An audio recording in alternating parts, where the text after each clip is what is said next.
আসসালামু আলাইকুম সবাইকে, কেমন আছেন সবাই? আশা করি সবাই অনেক বেশি ভালো আছেন। আজকে আবারও একটি কেকের ডেকোরেশন নিয়ে এসেছি।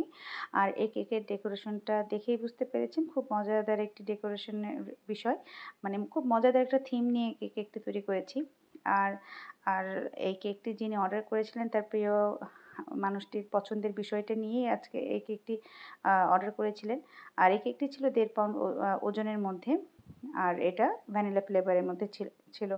আচ্ছা, একটা ইনফরমেশন দিতে চাই, সেটা হচ্ছে আমাদের পেজে ম্যাক্সিমাম ক্ষেত্রেই দেখা যায় ক্লায়েন্ট ভাইয়া আপুরা মানে আছেন যারা ১ পাউন্ড ওজনের মধ্যে সেমি ফন্ডেন্ট বা ফন্ডেন্ট ডেকোরেশনের কেকগুলো নিতে চান। আমি আসলে এই ভিডিওর মাধ্যমে তাদের কাছে বলতে চাই যে তাদের জন্য আরকি ইনফরমেশন দিতে চাই। আমাদের পেজ থেকে সেমি ফন্ডেন্ট কেকগুলো মিনিমাম অর্ডার লিমিট হচ্ছে ১.৫ পাউন্ড। আমরা ১.৫ পাউন্ড ওজনের নিচে সেমি ফন্ডেন্ট কেকগুলো করি না। এটার একটা বিশেষ কারণ আছে। অনেকেই বলে যে, "কেন করবেন না? ছোট করে দেন।" আসলে আমরা যেহেতু বিজনেস পর্যায়ে কাজ করছি, আমাদের প্রফিট মানে কাজের পাশাপাশি আমাদের প্রফিটের চিন্তাটাও করতে হয়। আর সেমি ফন্ডেন্ট কেকগুলো হচ্ছে অনেকটা সময় কিল করে ফেলে। মানে সময় সাপেক্ষের একটি কাজ। যেটা দীর্ঘ একটা সময় ধরে কাজগুলো করতে হয়। কিছু ডিজাইন আছে, দেখা যাচ্ছে একটি ডিজাইন করতে গিয়ে আমরা কিন্তু ৪-৫ টি বা তারও বেশি আ বেসিক ডিজাইনের কেকগুলো কমপ্লিট করতে পারি। তাই আমাদের বেসিক ডিজাইনের যে দাম কেকের, সেই দাম অনুযায়ী যদি ৫ থেকে ৬ টা কেকের যে মূল্য আসে, সেটা কিন্তু আমরা সম্পূর্ণ একটি সেমি ফন্ডেন্ট কেক থেকে নিতে পারি না। আর এটা নেওয়াও সম্ভব না, পসিবল না। যেটা না নিলেই নয়, যেটা আমাদের মূল্য নির্ধারিত রয়েছে, সেই নির্ধারিত দাম অনুযায়ী কিন্তু টাকাটা নেই। এতে করে হয় কি?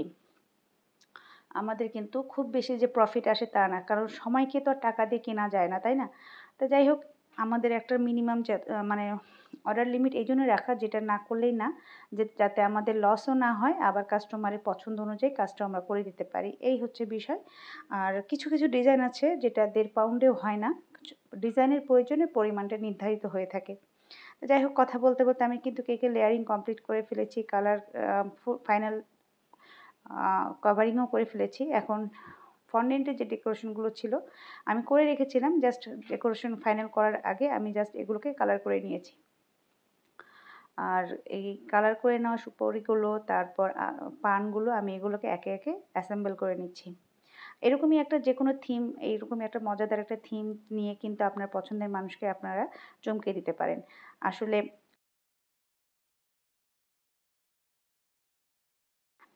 পছন্দের বিষয় যেকোনো কিছু হতে পারে। সেটা যে পানকেই হতে হবে তা না। মেকআপ থিম বা যেকোনো ধরনের থিম, আপনার পছন্দের মানুষের যেকোনো পছন্দের বিষয়কে নিয়ে কিন্তু কেক তৈরি করে নিতে পারেন।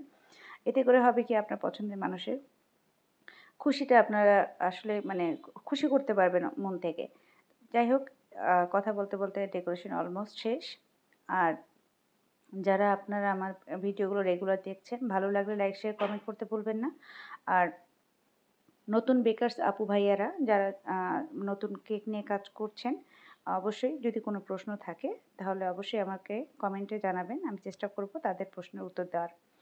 আর দোয়া রাখবেন আমার জন্য, আমার পেজের জন্য। আমি যেন রেগুলার কাজ করে যেতে পারি আর রেগুলার ভিডিও তৈরি করতে পারি। এই ছিল আজকের ভিডিও। আশা করি ভিডিওটা ভালো লেগেছে। ধন্যবাদ সবাইকে সাথে থাকার জন্য। দেখা হবে নেক্সট ভিডিওতে ইনশাআল্লাহ। আল্লাহ হাফেজ।